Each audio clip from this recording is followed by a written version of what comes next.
오늘은 예수님의 사랑 두 번째 시간으로 하나님의 선물로 살게 하신다. 우리 제목을 같이 한번 따라하겠습니다. 하나님의 선물로 살게 하신다. 그런 제목으로 같이 말씀을 나누겠습니다. 이번 여행에서 500명 넘는 조선 여성을 만났지만 이름을 가진 사람은 10명도 안 되었습니다. 조선 여성들은 돼지 할머니, 개똥이 엄마, 큰년, 작은년 그렇게 불립니다. 남편에게 노예처럼 복종하고 집안일을 도맡아 하면서도 아들을 못 낳는다고 소박맞고 남편의 외도로 쫓겨나고 가난하다는 이유로 팔려다닙니다. 이들에게 이름을 지어주고 한글을 깨우쳐주는 것이 저의 큰 기쁨 중에 하나입니다.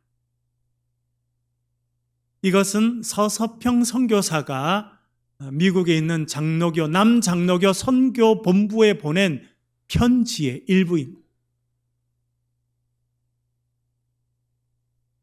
1920년대, 30년대.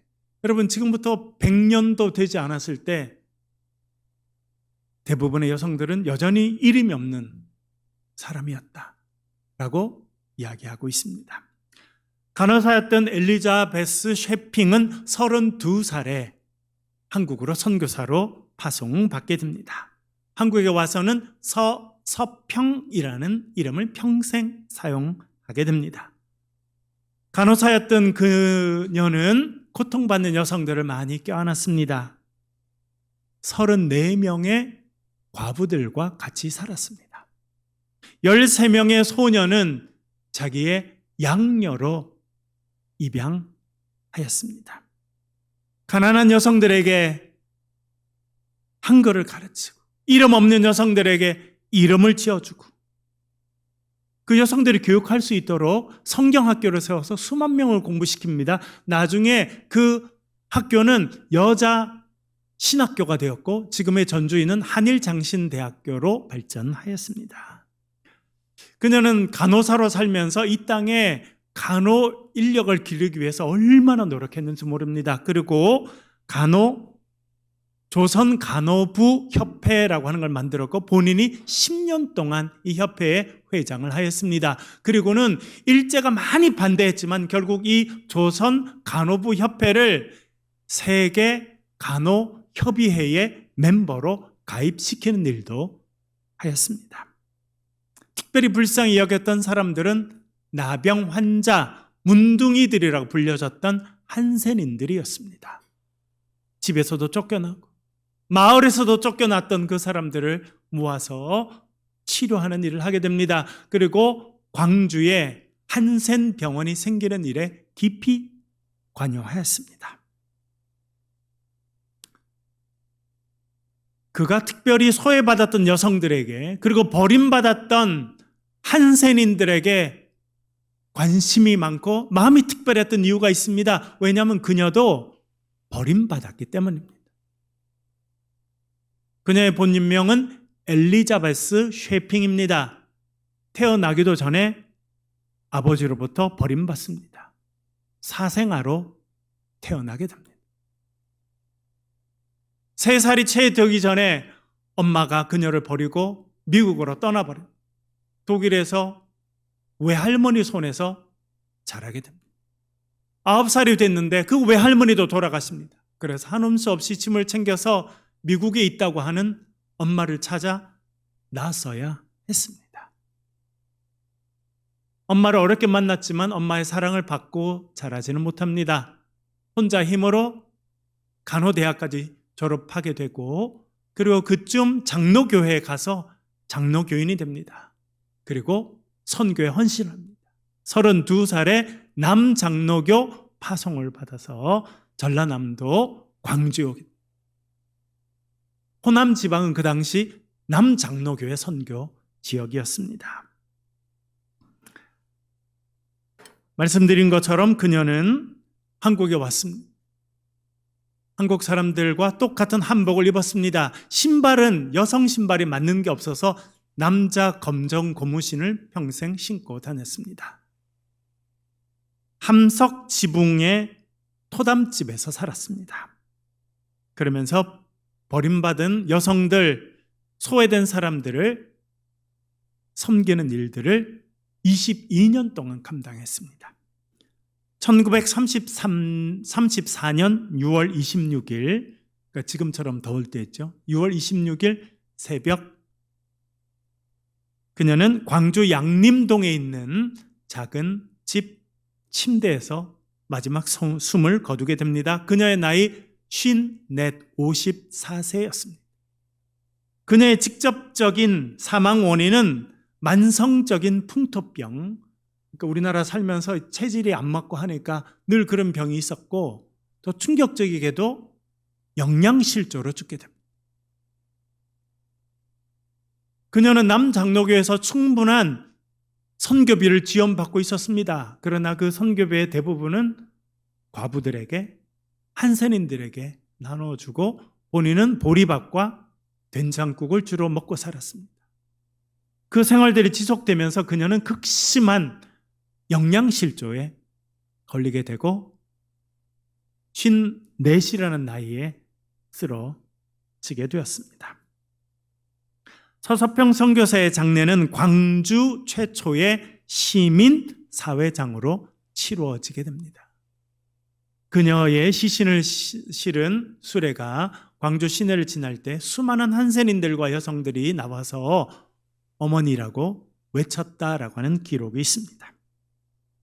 엘리자베스 어릴 때 버림받았습니다. 부모님으로부터, 사랑하는 사람으로부터. 그래서 한국에 와서 버림받은 사람의 친구가 되었습니다. 그리고 이 조선 땅에서 하나님의 선물로 살아갔습니다. 누군가의 선물이 되고 특별히 하나님의 선물로 산다고 하는 것은 참 아름다운 인생입니다. 우리가 마태복음을 묵상하고 있습니다. 이 마태복음의 저자 마태도 하나님의 선물로 살게 되었습니다.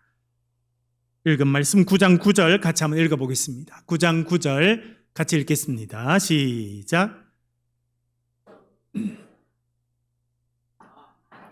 다른 사람이 세관에 앉아 있는 것을 보시고 이르시되 나를 따르라 하시니 일어나 따르니라. 아멘.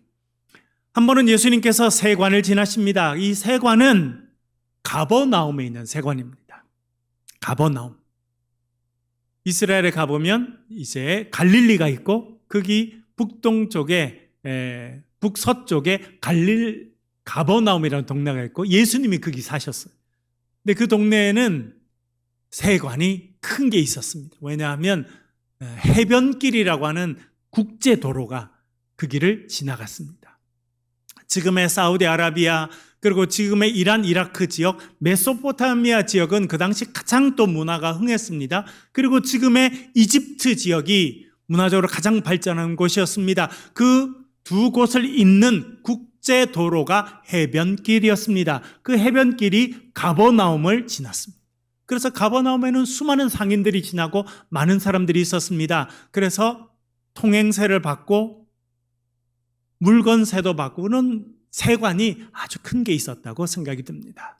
그곳에서 일하고 있는 마태라는 사람이 있었습니다. 예수님께서 그를 부르십니다. 나를 따르라 했더니 그가 그 자리에서 일어나서 예수님을 따라갔다 말씀하고 있습니다.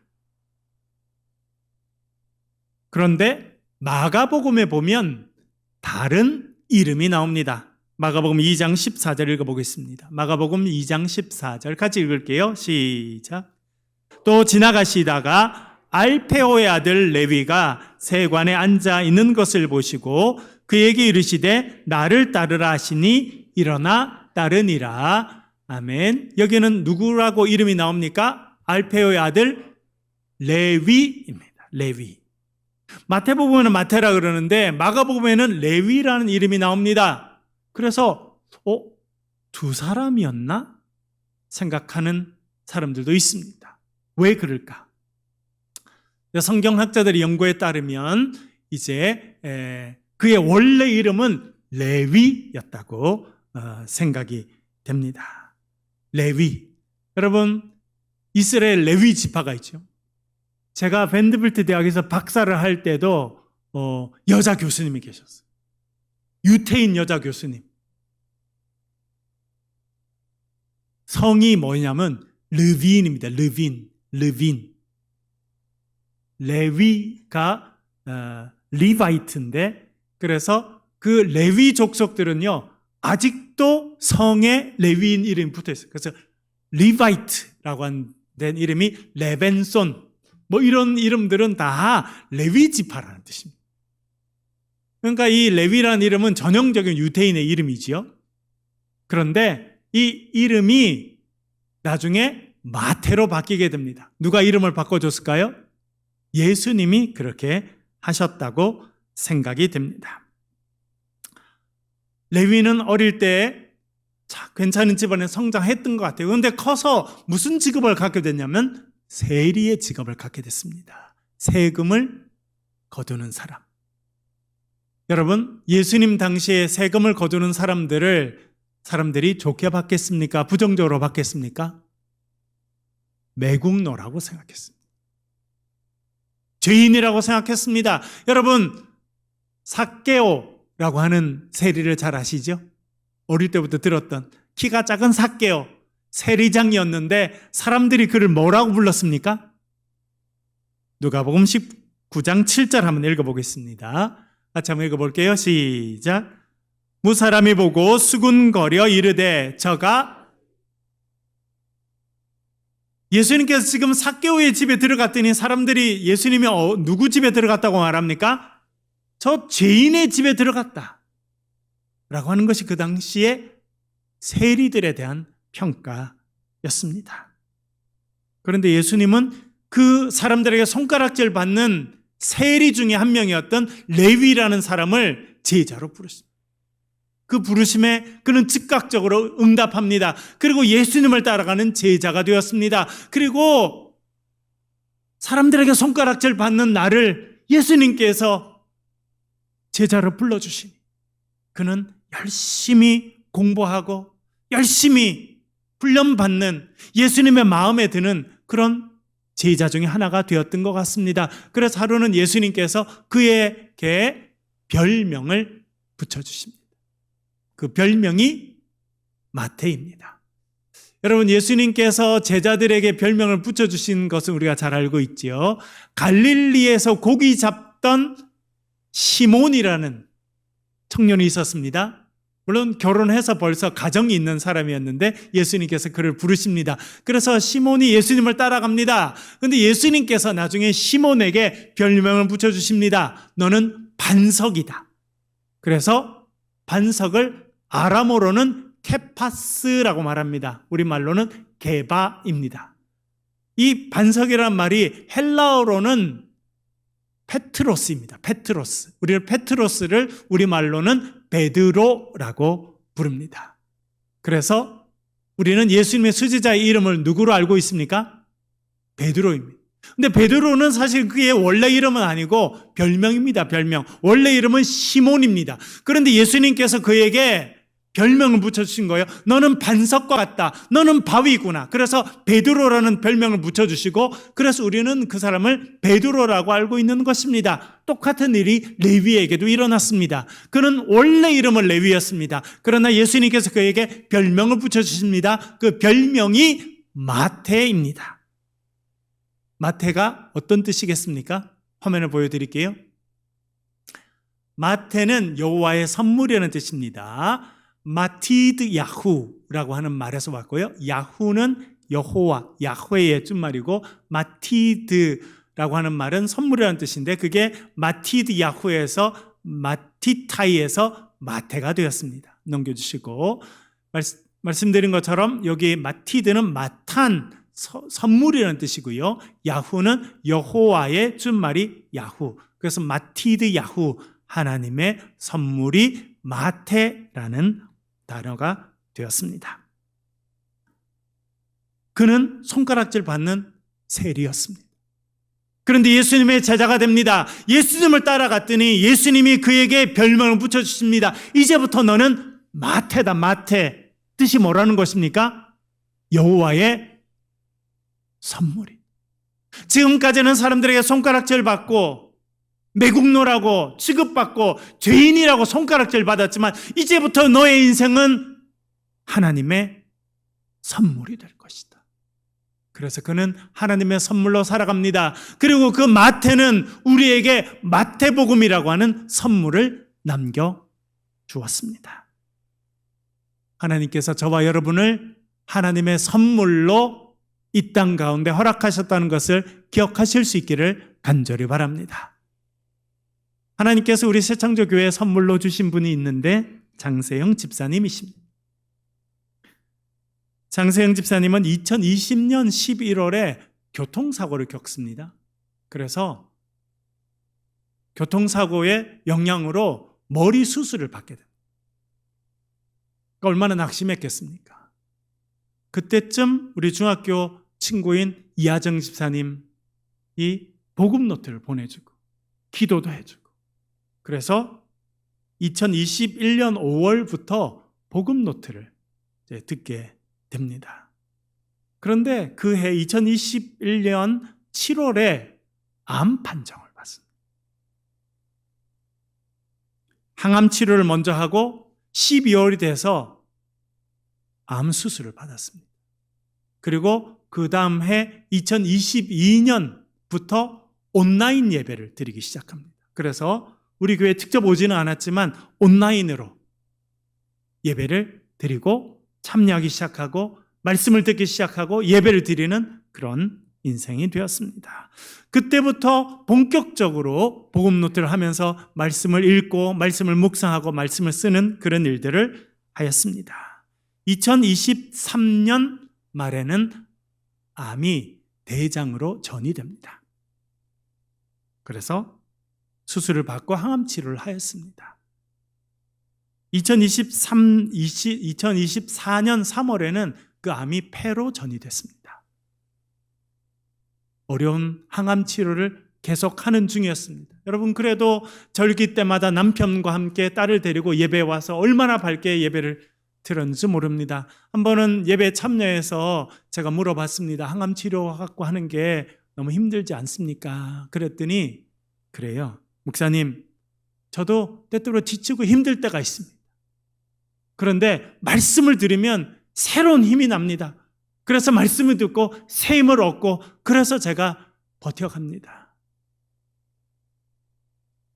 2024년 10월은 더 이상 아산병원에서의 치료가 어렵게 됐습니다. 그래서 다른 병원으로 옮겨야 했습니다. 근데 그 당시에는 의료 분쟁 중이라 전문의들이 다 빠지고 병원을 옮기는 것이 거의 불가능했습니다. 자기 병원에서 처음부터 치료를 시작했던 사람이 아니면 받아주지 않았는데 우리가 그 일로 간절히 기도했습니다. 그래서 참 기적적으로 충북대학교 병원에서 교수님 한 분이 우리 장세영 집사님을 받아주겠다고 합니다. 2024년 11월입니다. 여러 검사를 다시 한번 하게 됐고 교수님을 만났습니다. 교수님 말씀했습니다. 앞으로 1년 넘기기가 어려울 것 같습니다. 그런데 그때쯤 장세영 집사님은 온 가족들과 함께 그리스 성지순례를 신청합니다. 그리고 작년 10월 달 너무나 건강한 모습으로 온 가족 그리고 우리 교인들과 함께 그리스 성지순례를 할 수 있었습니다. 사실은 신청을 받고도 우리들도 집사님이 정말 10월까지 건강해서 그리스에 갈 수 있을까 생각했던 적도 있었는데 너무나 아름다운 추억을 같이 만들고 지날 수 있었습니다. 그리고 그런 시간들을 지나면서 우리 장세영 집사님에게는 신앙이 더 커졌습니다. 육체는 힘들고 항암 치료와 숨쉬기 어려운 시간들이 있음에도 불구하고 더 하나님을 붙잡는 인생으로 살아야겠다 결심하게 됩니다. 그리고 그 결과로 딸이 세례받게 되고 성주순례 갔다 온 다음에 남편이 세례받게 되고 그리고 시부모님들이 이제 교회에 나와서 예배하는 그런 순간까지 이르게 되었습니다. 3주 전에는 토요일 날 병원에 가서 몰핀 주사를 맞고 주일날 예배에 참여했었습니다. 그 다음 주는 남편이 근무하는 주라 시부모님들과 함께 예배에 참여했습니다. 지지난 목요일 날에는 호스피스 병동에 입원하게 됩니다. 그래서 그 다음 날 제가 아내와 함께 찾아갔습니다. 지난주 말씀드린 것처럼 힘들게 숨을 쉬면서도 이야기했습니다. 제가 이하정 집사님을 통해서 예수님을 만나게 되고 새창조 교회에서 신앙생활을 하게 되고 말씀을 듣게 되면서 세상이 줄 수 없는 위로를 받았습니다. 라고 이야기했습니다. 엊그제 금요일 날 새벽에는 제 산소 마스크를 쓰게 됐다 하는 이야기를 우리 이하정 집사님께서 올려주셔서 그날 제가 아내와 함께 병원에 방문했습니다. 산소 마스크를 쓰고 있어서 말은 할 수 없었지만 눈으로도 웃어주고 그래서 우리가 손도 붙잡고 여러 가지 이야기를 했어요. 제 아내가 집사님 우리 교회 와서 얼마나 큰 기쁨이 되고 위로가 됐는지 모른다 그 이야기를 했어요. 그랬더니 손을 이렇게 들어서 하트를 만들어주더라고요.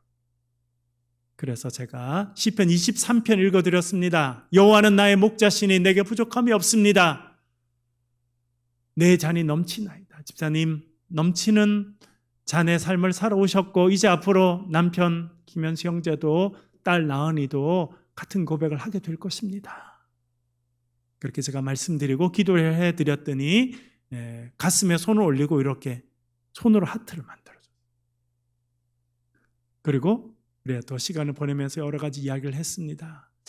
제가 목회하면서 많은 임종을 경험했는데 그때마다 늘 느끼는 건 뭐냐면 마음이 편안해야 됩니다. 그래서 제가 지금까지 사명을 잘 감당하셔서 감사하다. 믿음을 끝까지 잘 지켜주셔서 감사하다. 말씀을 드리고 저희들이 일어나려고 하니까 오른손으로 이렇게 하트를 또 만들어줬어요. 그리고 저와 아내가 이제 병실을 나오려고 하니까 손을 흔들어 주었습니다. 그렇게 하고 저 아내랑 같이 병원실에 나와서 대구에 도착해서 제 아내가 병원에서 주사를 좀 맞아야 될 일이 있어서 잠깐 맞으러 간 사이에 남편이 연락이 왔어요. 급속하게 모든 기능이 떨어지고 있다. 그래서 내가 임종 예배를 위해서 올라가겠다라고 이야기를 하고 제가 집에 가서 준비를 해서 조금 이따 떠나면서 연락을 했더니 임종했다고 연락이 왔습니다. 사명을 잘 감당하고 하나님께서 우리 교회에 보내주신 선물로 살아왔다고 생각됩니다. 그래서 그 장세영 집사님으로 인해서 남편이 예수를 믿게 되고 세례받게 되고 딸이 세례를 받게 되고 언니들이 다시 믿음의 경주를 해야겠다 다시 결정하게 되고 시부모님들이 교회 와서 예배하게 되고 말씀드린 것처럼 이제 우리가 마산에 있는 교회를 하나 선택해서 교회를 다녀야겠다라고 마음을 먹게 됩니다. 여러분 하나님께서 우리 모두를 하나님의 선물로 이 땅에 허락해 주신 줄로 믿습니다. 그 삶을 우리가 살고 있습니다. 엘리자베스 셰핑 아버지께 버림받고 어머니께 버림받는 인생이었지만 하나님께서 조선 땅에 보내주시고 조선에서 버림받은 사람들을 향한 하나님의 선물로 살았습니다. 레위 손가락질 받는 인생이었지만 하나님께서 그 인생을 바꿔주셔서 마태 여호와의 선물 하나님의 선물의 인생을 살았습니다. 저와 여러분도 하나님께서 우리를 부르셔서 이 땅에 선물로 주셨습니다. 누군가를 향한 하나님의 선물로 살아가는 저와 여러분 되시길 주의 이름으로 간절히 축원합니다.